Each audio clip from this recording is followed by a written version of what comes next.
अस्सलाम वालेकुम दोस्तों, मेरा नाम है अली और मेरे साथ हमेशा की तरह मौजूद है दाऊद और आप देख रहे हैं इस वक्त क्रिकेट लवर अली शो। क्योंकि उसको देखना तो दोस्तों आप से बात करने जा रहे हैं। बात करेंगे जी आज आपके साथ कल खेला जाना है बड़ा मुकाबला Pakistan versus New Zealand. Full sport जो है ग्रीन टीम, दिल दिल पाकिस्तान, जान जान पाकिस्तान। तो बड़ी खुशखबरियां आ रही है जी। इससे पहले एक बड़ी खुशखबरी इकबाल के शाहीनों के लिए आन पहुंची है। वो क्या खुशखबरी है, बड़ा उसके मामले में रोला पड़ा हुआ था हमारे स्टूडियो में भी उस दिन, यार ये क्या बनेगा क्या बनेगा। लेकिन यहां पर भी कुदरत का निजाम इंप्लीमेंट हुआ पाकिस्तान और न्यूजीलैंड के सेमीफाइनल में। और सेमीफाइनल शुरू होने से पहले ही शाहीनों को बड़ी खुशखबरी मिल गई है। जो इकबाल के शाहीन है, क्या खुशखबरी मिली है वो आपको बताएंगे। और बात करेंगे भाई आपके साथ के बाबर और रिजवान क्या कोई आ सकता है वन डाउन या नहीं, जरा इसके ऊपर बात करेंगे। और बात करेंगे इंग्लैंड को लगा है बड़ा धचका, क्योंकि अगला फाइनल इंग्लैंड का और इंडिया, सेमीफाइनल इंडिया और इंग्लैंड के दरमियान। लेकिन इंग्लैंड के दो बड़े खिलाड़ी अब बाहर होने जा रहे हैं। एक तो हो गया और एक के भी चांसेस बहुत मुश्किल लग रहे हैं। वो क्या है वो भी आपको बताएंगे। तो अगर आप हमारे चैनल पर नहीं और पहली दफा चैनल को सब्सक्राइब कर लें और साथ के बेल आइकन बजाना।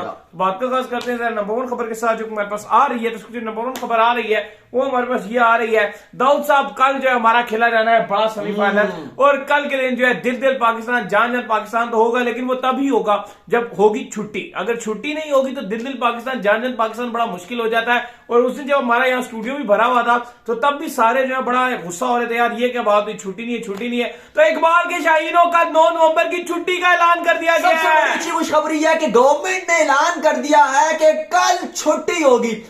मे भी रीजन तो डिफरेंट थे। आपको पता है कि वो थोड़ा बहुत कुछ पीटीआई के निकले हुए थे सपोर्टर्स भी, तो उस वजह से भी थोड़ा रोला था। और फिर हुकूमत ने नोटिफिकेशन दे दिया कि कल छुट्टी होगी। तो हमारे लिए गुड न्यूज ये है कि कल का दिन है सेमीफाइनल का। और क्योंकि आपको पता है कि दोपहर को 1 बजे है, तो ऐसे में ऑफिस हो गए या स्कूल्स हो गए या कॉलेजेस हो गए या यूनिवर्सिटीज हो गई या जॉब्स वाले हो गए, तो वो ऑफिस में होते थे। हमारे लिए तो मसला नहीं, वो उन बेचारों को बड़ा मसला। तो अब अच्छी बात यह है कि वो फिर बड़ा मुश्किल हो जाता था कि यार कैसे मैच देखें। मोबाइलों में निकाल के छुप के देखते थे, सारे मोबाइल्स भी जाहिर है देख रहे होते थे छुप छुपा कर। हमारी तो कल यहाँ बड़ी स्क्रीन लगेगी, तो कहानी बड़ी खराब हो जाती थी भाई। अब हर किसी की बड़ी स्क्रीन लगेगी। और कल है सरकारी छुट्टी, कल है पाकिस्तान का सेमीफाइनल। तो पाकिस्तानी फैंस को इससे अच्छी और बड़ी खुशखबरी नहीं मिल सकती थी। बस अब कल जो मैच मजे का होना चाहिए और एंड में पाकिस्तान जीत जाए तो इस खुशी में मिठाई भी बढ़ जाएगी। सही बात है। तो दूसरी तरफ दाऊद साहब आपको पता है कि ओपनिंग जोड़ी को लेकर जो है बड़ा मसाइल का शिकार है पाकिस्तान। सारा पाकिस्तान एक ही बात कर रहा है, सारा पाकिस्तान एक ही रिक्वेस्ट कर रहा है बाबर और रिजवान से, तुम में से एक बंदा वन डाउन आ जाए, तुम में से एक बंदा वन डाउन आ जाए, प्लीज एक बंदा वन डाउन आ जाए। लेकिन फिर से बुरी खबरें आ रही हैं और ये खबरें आ रही है कि एक बार फिर डिस्कस किया गया है, बट कोई नीचे आने को तैयार नहीं है। हाँ देखो, आज मैथ्यू हेडन भी आए तो उन्होंने भी ये बात की। और खबरें ये भी आ रही हैं कि बाबर तो चलो नहीं आ रही और हम ठीक है, हम चाहते हैं कि बाबर ना भी हैं, लेकिन रिजवान से भी रिक्वेस्ट मतलब बात हुई है इस हवाले से। तो रिजवान ने भी कहा है कि वो भी ओपन के अलावा वो चाह रहे हैं कि भाई ओपनिंग ही करना चाहता हूं क्योंकि मैं कंफर्टेबल उस पर, उन्होंने ये बात कही है। तो जाहिर अब टीम मैनेजमेंट का फैसला होता है, कप्तान का फैसला होता है, लेकिन उन्होंने कहा जी मैं कंफर्टेबल ओपनिंग में हूं, जिसका मतलब साफ ये है कि वो ही आपके ओपन कर रहे हैं।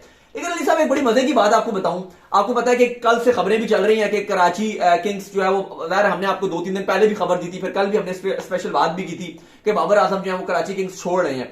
तो अब बाबर आजम किस टीम के पास जाएं? अब सबसे बड़ा सवाल तो ये है कि कहां पर वो जाएं, क्योंकि अली साहब खबर ये आ रही है कि मुल्तान सुल्तान ने भी रिफ्यूज कर दिया है उनकी टीम मैनेजमेंट में। अब बाबर आजम के पास एक ऑप्शन नजर आ रहा है कि पेशावर ज़ल्मी में वो जा सकते हैं एज अ कैप्टन, क्योंकि बाबर जाहिर चाहते हैं कि वो किसी टीम में जाए तो ऐसा कैप्टन जाए। तो उनमें थोड़े मसले मसाइल बन गए हैं। लेकिन बड़ी अजीब सी बात है कि मुल्तान सुल्तान मतलब बाबर आजम की में वो इतना इंटरेस्ट शो नहीं किया और उसमें रिजवान है। मतलब मुल्तान सुल्तान का नहीं है मसला ये कि रिजवान कप्तान है मुल्तान सुल्तान के। अच्छा, ये जर्नलिस्ट है हमारे, मैं उनका नाम नहीं बताऊंगा, ट्विटर पे बड़ा वो एक्टिव होते हैं। वो बड़ा ना बाबर रिजवान की जोड़ी पे बड़ी हमेशा बात करते हैं, ट्विटर पे बड़े एक्टिव रहते हैं। वो बड़ा वो बात करते हैं, वो हमेशा ये बात करते हैं कि यार बाबर रिजवान जो है वो ठीक है उनकी फॉर्म नहीं है, लेकिन उन्हीं को ओपन करना चाहिए। मेरी उनसे बात होती, मैंने कहा चलो ठीक है आप बात कर रहे हो, कहते हैं यही बेस्ट जोड़ी है, बाबर रिजवान के अलावा कोई नहीं होना चाहिए, बेस्ट है। फिर जब हमने खबर दी तो उन्होंने जब हमारा, शायद उन्होंने भी देखा होगा या शायद उनको भी पता होगी ये बात कि यार मुल्तान सुल्तान जो है, या उन्होंने भी ये बाद में फिर पढ़ा होगा या उन्होंने भी खबर बाद में दी, तो वो कहते हैं जी कि मुल्तान सुल्तान तो बाबर आजम को ले नहीं सकता। मैंने उनसे पूछा क्यों नहीं ले सकता, वो कहते हैं जी कि बाबर है, फिर रिजवान, फिर शान मसूद ऑलरेडी उनके पास है, उनका कॉम्बो खराब हो जाएगा। वो कहते हैं उनका कॉम्बिनेशन खराब हो जाएगा, रोसो और शोएब मकसूद को खेलना चाहिए क्योंकि वो अग्रेसिव है। तो पहले 3 फिर बाबर रिजवान शान मसूद आ जाएंगे। वो कहते हैं फिर टीम थोड़ी डिफेंसिव हो जाएगी मुल्तान सुल्तान। ये उन्होंने कहा जो पाकिस्तान टीम में हामी है इन तीनों के। क्या बात। तो मैं बड़ा ये हैरान रह गया अली साहब ने उनकी उन भाई साहब की बात पे, जर्नलिस्ट जो हैं हमारे साथी ही हैं, मैं बड़ा परेशान रह गया उनकी ये बात सुन के कि आप मुल्तान के लिए ये नहीं चाहते, क्योंकि वो एक फ्रेंचाइज, वो एक बिजनेस है, लेकिन आप अपने मुल्क के लिए जो आपका पाकिस्तान जिंदाबाद, आप उसके लिए ये बात सोच रहे हो कि बाबर, रिजवान, शान तीनों कैसे खेल लेंगे। उनके लिए पहले 3 बेस्ट उनके ये प्लेयर है, बाबर, रिजवान, शान, और वो कहते हैं T20 में मेरे नंबर 1 चॉइस हैं। लेकिन वही मुल्तान सुल्तान के साथ भी शायद वो जुड़े में है, बड़ा क्लोज है उनके साथ, लेकिन वो मुल्तान के लिए नहीं चाहते। मुल्तान के लिए वो चाहते हैं कि ये ना हो, पाकिस्तान के लिए वो चाहते हैं कि यही बेस्ट है। वो रोज वीडियोस भी शायद बनाते हैं, ट्विटर पर भी एक्टिव हैं, और अभी वो रोज ये बात करते हैं कि वो डिफेंड करने आते हैं। फैंस आपको पता है आजकल बड़े अग्रेसिव है कि यार ये जिम्बाब्वे वाला और जो आगे आपका हुआ है सीन, साउथ अफ्रीका वाले में भी आपके टॉप ऑर्डर नहीं चल रहा है, टुक टुक कर रहा है, बांग्लादेश में भी तो बड़ा आवाजें लगा रहे हैं, लेकिन वो हमेशा आगे डिफेंड करते थे। लेकिन जब मुल्तान सुल्तान की बात आई, एक फ्रेंचाइज की बात आई, मुल्तान उन्होंने पाकिस्तान से ऊपर रखा कि नहीं जी, मुल्तान में मैं ये नहीं होने दूंगा या नहीं होना चाहिए। ये क्या है? 3 एक जैसे खिलाड़ी मुल्तान में नहीं आने। लेकिन पाकिस्तान जो आपकी नेशनल टीम है, जो वर्ल्ड कप जैसे मौके में आप कह रहे हो ये बेस्ट है, यहां पे आप बोल रहे हो ये बेस्ट है, और मुल्तान की बारी आई तो आपने कहा कि ये बेस्ट नहीं है। तो अब ये रिजवान पे भी मैं इंप्लीमेंट करूंगा। अब आप भी ये बात बोलते रहो, मैं भी ये बात बोलता रहा हूं यहां पर कि रिजवान अगर कप्तान होंगे तो वो कभी भी ओपनिंग ये नहीं रखेंगे, नहीं कभी भी नहीं। और उन्होंने ये कर दिया मेरे पास। रिजवान फिर बात करें ना, जो मुल्तान सुल्तान के साथ रिजवान अटैच है, बात करें सुनी चाहिए कि बाबर को लाए, और नहीं माने, वो माने ही नहीं, कराए ना उनके साथ। वो कह रहे हैं जी बस शान है, रोसो और सोए मकसूद है, हमारा टॉप ऑर्डर क्लियर है। तो भाई ये आप फिर गलत बात कर रहे हैं ना, ये फिर गलत है। अब आज भी अब जैसे आपको पता है थोड़ा लेट खबर आती है, क्योंकि एकदम नहीं पता चलता ड्रेसिंग रूम से कोई खबरें हो, वो लेट आती हैं। अब देखिए बाबर ने चले कह दिया, आपके आए थे मैथ्यू हेडन, उन्होंने साफ बोल दिया जी कि दोनों बेस्ट है, बाबर रिजवान यही ओपन करेंगे। लेकिन अली साहब अब आप मुझे खुद बताएं कि रिजवान से रिक्वेस्ट भी, बल्कि आप कह लें कि उनसे पूछा गया कि आप 3 पे आना चाहते हैं, तो उन्होंने भी कहा कि नहीं जी मैं कंफर्टेबल हूं ओपनिंग में, और हम 2 मैच रह गए तो मैं ओपन ही करना चाहता हूं। तो ये आपका लबे लबाब कहानी है कि पाकिस्तान के लिए कुछ और सोचा जाता है और एक फ्रेंचाइज के लिए कुछ और सोचा जाता है। हाँ, उसको उसके लिए वो जो आपके पाकिस्तान के सही है वो फ्रेंचाइज के लिए गलत है। अब आप खुद देख लें कि फिर ये क्या सीन है, ये गलत बात है। लेकिन अली दूसरी तरफ मोहम्मद हारिस के बड़े बयान आ रहे हैं, वो बताइए जरा जी। मोहम्मद हारिस के जो है बड़े बयान आ रहे हैं, और मोहम्मद हारिस ने जो है वो एक इंटरव्यू आज उनका आया जिसमें उन्होंने कहा है कि मैं बिल्कुल कंफर्टेबल हूं अपनी गेम के साथ, और मैं अटैकिंग की तरफ ही जाऊंगा, और मैं अटैकिंग क्रिकेट ही खेलूंगा। मैं ये नहीं देखता कि मेरे सामने फिर नॉर्जे है, मेरे सामने रबाडा है, या कौन सा बॉलर है। मेरी जो स्ट्रेंथ है मैं अपनी स्ट्रेंथ पे खेलता हूं, और मैं इसी तरह खेलूंगा। लेकिन बात यह है कि आपको खेलने का मौका 6 ओवरों में कौन देगा? हाँ सही बात है। लेकिन अब यही है कि अगर क्योंकि बांग्लादेश के अगेंस्ट तो मौका नहीं मिला, अब साउथ अफ्रीका वाले में उन्होंने बोला भी था कि मैं बड़ा लकी रहा हूं कि वहां मुझे मौका मिल गया पावर प्ले में खेलने का, और यूटिलाइज कर दिया। क्योंकि अली कल न्यूजीलैंड का जो बॉलिंग अटैक है वो बड़ा मजबूत बॉलिंग अटैक है। सऊदी और बोल्ड बॉलिंग करेंगे, फिर लॉकी फर्गुसन आएंगे बोल्ड डालने के लिए, तेज है। जेमी निशम उनका चौथा फास्ट बॉलर है, और उनका इवन सिडनी का विकेट जिस तरह का है, सेटनर बहुत अच्छी बॉलिंग कर रहे हैं, और इस सोदी तो बहुत खतरनाक साबित हो सकते हैं। लेकिन हमारी भी अगर आप उस लिहाज से देखें तो टीम ठीक ठाक टीम नजर आ रही है। ओवरऑल रिकॉर्ड हमने लास्ट शो में भी बात की थी कि 6 बार T20 वर्ल्ड कप में दोनों आमने सामने आए हैं, और अल्हम्दुलिल्लाह जो पाकिस्तान का रिकॉर्ड है वो बहुत अच्छा नजर आ रहा है। 4 बार हम जीते हैं, सिर्फ 2 बार जो है ये न्यूजीलैंड जीता है। और इसके अलावा सेमीफाइनल में जब भी आईसीसी इवेंट में पाकिस्तान और न्यूजीलैंड आए हैं तो आई थिंक पाकिस्तान ही हमेशा उनको मार का 3 बार आए हैं जी सेमीफाइनल में आमने सामने पाकिस्तान और जो न्यूजीलैंड है। तीनों बार का सेमीफाइनल, चाहे वो 2007 हो, चाहे वो 1992 हो, चाहे वो 1999 हो, तीनों बार जो है पाकिस्तान ने जो है सेमीफाइनल में न्यूजीलैंड को हराया। नहीं तो पाकिस्तान का बड़ा आउटस्टैंडिंग किस्म का रिकॉर्ड है। साउथ अफ्रीका और न्यूजीलैंड ये ऐसी टीम से जब पाकिस्तान नॉकआउट में जब भी इनके सामने आमने सामने आया तो पाकिस्तान ने इनको हराया। और एक और अच्छी बात यह टीम है जो अक्सर हमारे ख्वाबों में पानी। और अली एक अच्छी बात यह है कि न्यूजीलैंड का थोड़ा सा जो नॉकआउट मैचेस हैं उनमें रिकॉर्ड खराब रहा है। वो सेमीफाइनल में भी बहुत बार आए, वो हारे हैं, वो फाइनल में भी आए, उनका कहानी खराब रही है। लेकिन अली एक बुरी खबर आ रही है, और वो आ रही है आपके फिनाले से। कल तो मौसम बड़ा क्लियर नजर आ रहा है, लेकिन मुझे जरा ये बताइए आप कि हम सारे बात कर रहे हैं कि यार इस पर लग रहा है कि पाकिस्तान और इंडिया का एमसीजी में फाइनल हो सकता है, लेकिन खबर इतनी बुरी है कि संडे को एक हैवी किस्म का थंडरस्टॉर्म आ रहा है। वो लास्ट टाइम भी आ रहा था जब आपने जो पहला मैच खेलना था वहां पर भी हैवी किस्म का थंडरस्टॉर्म आ रहा था, संडे को ही आ रहा था। लेकिन आपको पता है कि मौसम एमसीजी कैसे चलो तब्दील हो जाता है, वो ठीक है मैं मानता हूं, लेकिन है फुल दिन बारिश है। और मजे की बात बताऊं, आपको पता है कि रिजर्व डे है, एक दिन रखा गया सेमीफाइनल और फाइनल के लिए, तो फाइनल में भी रिजर्व डे है, एक मंडे का दिन है, मंडे को भी हैवी चले वो हो जाएगा। और आपको पता है अगर ये हो गया तो फिर क्या होगा, बात दोनों विनर तो पाकिस्तान और इंडिया दोनों ये ट्रॉफी शेयर कर सकते हैं भाई, अगर दोनों फिनाले में पहुंच गए।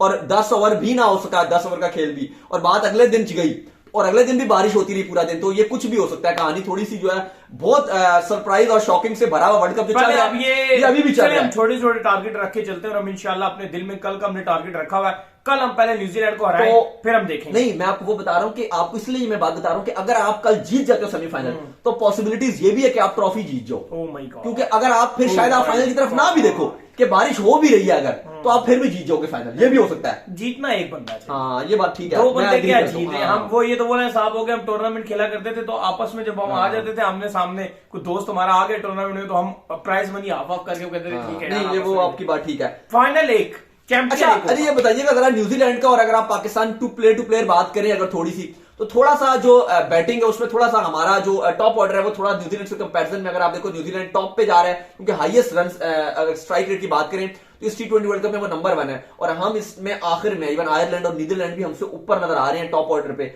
तो हमें कल मुझे लगता है कि अगर हमें कुछ करना है तो हमें पावर प्ले को जीतना पड़ेगा अली, वरना हमारे लिए कहानी बड़ी खराब रहेगी। क्योंकि देखो फर्स्ट विकेट में न्यूजीलैंड की अगर आप बात करो जो उनके बैटर स्कोर कर रहे हैं वो तकरीबन 9.5 रन मार रहे हैं, 9.5 पावर प्ले में, और हमारे जो है टॉप ऑर्डर प्लेयर वो 5 के हिसाब से खेल रहे हैं, 5 और वो 10, ऑलमोस्ट डबल का फर्क आ रहा है। जाहिर बात है आपके जो पावर प्ले खेलने वाले प्लेयर आते हैं सबको पता है कि यार वो किस तरह के प्लेयर है, किस तरह की वो पिचेस के ऊपर जो वो खेलना पसंद करते हैं। वो अलग बात है कि उनके पास प्लेयर आ गया तो उनके लिए ही मुश्किल होगी कि अब इसको हमने एडजस्ट कैसे करना है या फिर हमने इसको किस नंबर पर खिला के क्या करना है, इसका ये उनके लिए टफ हुआ है। खैर इससे आगे चलते हैं और आगे चल के आपको ये भी बताते हैं कि दूसरी तरफ जो सेमीफाइनल खेला जाना है वो अगले दिन आपको पता है कि इंग्लैंड और इंडिया के दरमियान है, लेकिन इंग्लैंड को बड़े धचके जो है लगना स्टार्ट हुए हैं। पहले उनको एक धचका लगा मलान की शक्ल में कि मलान जो है वो अब उनके साथ नहीं रहेंगे और मलान की जगह जो है वो नमक को ले लिया गया है, यानी कि वो जो है साल्ट वो आ गए हैं उनकी टीम के अंदर। लेकिन दूसरी तरफ उनके लिए एक और बड़ा धचका ये लग रहा है कि जो उनकी फरारी है मार्क वुड यानी कि 150 प्लस की स्पीड से बाउंसर करने वाले वो भी इंजर्ड हो गए। देखो बड़ा झटका लगा अली, आज प्रैक्टिस थी जहां पर बाबर आजम की हम बात कर रहे थे कि वो अकेले गए हुए थे प्रैक्टिस करने के लिए, वहीं दूसरी तरफ रोहित शर्मा भी एडलेड में अकेले गए हुए थे। लेकिन इंडिया के लिए एक बुरी खबर भी आ रही है, इवन इंडिया इंग्लैंड दोनों के लिए कल एडलेड में बड़ी हैवी बारिश है और कल की उनकी प्रैक्टिस मुतासिर होने का पूरा खदशा है, स्पेशली शाम की। अगर तो ये सुबह जाके प्रैक्टिस कर लेंगे तो कर लेंगे, रात को बड़ी हैवी बारिश आ रही है, वो रात को प्रैक्टिस नहीं हो सकती, नाइट प्रैक्टिस। लेकिन अली रोहित को आज बॉल लगा था, बड़ा हैवी किस्म का बॉल लगा था, इवन खबरें आ रही है कि वो बेटर फील कर रहे हैं, बाद में उन्होंने हल्का फुल्का नेट्स भी दोबारा भी किया। लेकिन ये इंडिया के लिए बड़ा झटका हो सकता है अगर, क्योंकि आपको पता है ऐसी इंजरीज उस टाइम पर इतना फील नहीं होती, उस टाइम तो आइस लगा दी, गर्म बॉडी थी, आधा घंटा आराम भी किया, दोबारा आगे हल्की फुल्की बैटिंग कर ली और फिर चले भी गए अपने होटल वापस। लेकिन आपको पता है कि ऐसी इंजरीज आपको जब रात को लेटते हो ना तो आपको या तो सूजन आ जाती है और अगर ऐसा हालत हो जाती है तो कहानी बड़ी खराब हो सकती है। इंडिया के लिए बड़ा झटका हो सकता है कि उनका कप्तान आउट हो जाता है, क्योंकि देखो ऐसा प्लेयर रोहित का रन नहीं भी बन रहे हैं, एक में रन बनाए भी तो उन्होंने 50, फिर बीच में नहीं भी बने उनके रन। लेकिन मसला ये नहीं है कि उनका रन बन रहे हैं या बीच में नहीं बन रहे, या ऐसा बैट्समैन, ऐसा कैप्टन, ऐसा लीडर अगर आप टीम से बाहर हो जाए तो आप कप्तान किसको बनाओगे? राहुल को बनाओगे, उनकी कप्तानी आपको पता है। चलो विराट फिर भी अच्छे कप्तान है, लेकिन राहुल को आप कप्तान बनाओगे तो फिर बड़ा सवाल आ जाते हैं, क्योंकि जो कप्तान टीम को लीड कर रहा होता है, जैसे फिंच थे, वो बाहर बैठ के आप देखें वो बैठे हैं, बस उसके बाद वो गए ऑस्ट्रेलिया ही गया, फिर ऐसा बदकिस्मत थे कि फिर वो बैठे तो फिर ऑस्ट्रेलिया दोबारा खेल ही नहीं सका। तो इंडिया के लिए बड़ा झटका है। वो अलग खबर आ रही है कि वो काफी हद तक उन्होंने बाद में प्रैक्टिस की थी, अब देखना पड़ेगा कि कल उनकी इंजरी कैसी नौयत की होती है, क्या वो कल प्रैक्टिस के लिए आते हैं या नहीं आते हैं। क्योंकि अली साहब आज इंडिया के बाकी खिलाड़ी नहीं आए थे, कोच राहुल द्रविड़ आए थे, ये आए थे, बाकी नहीं आए थे। लेकिन जो इंग्लैंड के कैंप से खबर आ रही है वो बड़ी भी बुरी खबर आ रही है।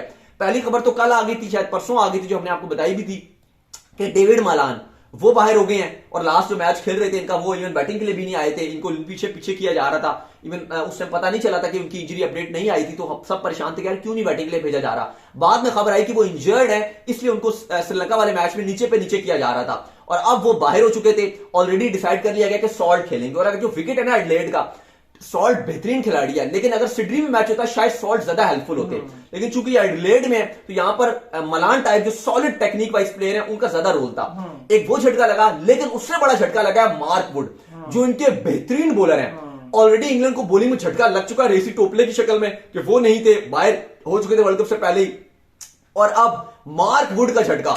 एक्सप्रेस बॉलर है, ना सिर्फ इंग्लैंड के बेहतरीन बॉलर है, लीडिंग विकेट टेकर जा रहे हैं इंग्लैंड की तरफ से, और इस T20 वर्ल्ड कप पे फास्टेस्ट बॉलर हैं, 150 की प्लस बॉल हर मैच में डालते हैं, इवन एक ओवर में 3-4 बॉलर डाल देते हैं। और इंग्लैंड का वाहिद बॉलर है इस टाइम जो आप कह सकते हो कि एक एग्रेसिव बॉलर है। बाकी सब इनके कुरन बॉलर विकेट ले रहे हैं, सैम कुरन वगैरह, स्ट्रोक्स भी अच्छी बॉलिंग कर लेते हैं, लेकिन वो इंपैक्ट उनका नहीं होता, वो बस विकेट ले ही लेते हैं। लेकिन जो इंपैक्ट क्रिएट करता है, जो ओपोनेंट जिससे डरती है, या इंडिया के लिए जो थ्रेट था वो वुड था। कुरन या स्ट्रोक्स वो थ्रेट नहीं है इंडिया के लिए बॉलिंग में, वो बस विकेट ले लेते हैं। जैसे हार्दिक पांड्या हैं, वो विकेट तो लेते हैं लेकिन वैसे थ्रेट नहीं है, वो विकेट लेते हैं।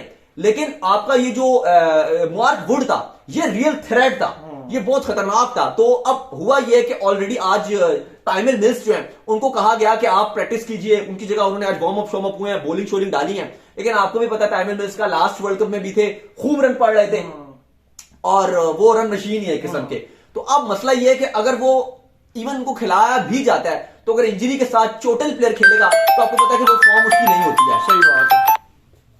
तो ये एक बड़ा ही खतरा नजर आ रहा है। तो उम्मीद करते हैं कि आज का हमारा शो आपको आएगा। स्नैप वीडियो को लाइक कीजिए, हमारे चैनल को सब्सक्राइब कीजिए, साथ में बेल आइकन को बजाइए और इन्हें इंस्टाग्राम फॉलो कीजिए। बिल्कुल, इंस्टाग्राम में मुझे फॉलो कर लीजिए, वहां पे मैं मौजूद हूं दाऊद क्रिकेट के नेम से। अगर आपको कोई सवाल हो तो भेजिएगा, इनको भी फॉलो कर लीजिए। ऑफिशियल के नाम से लिंक डिस्क्रिप्शन में जाइए, फॉलो कीजिए। नेक्स्ट वीडियो में अल्लाह हाफिज़, ख्याल रखिएगा।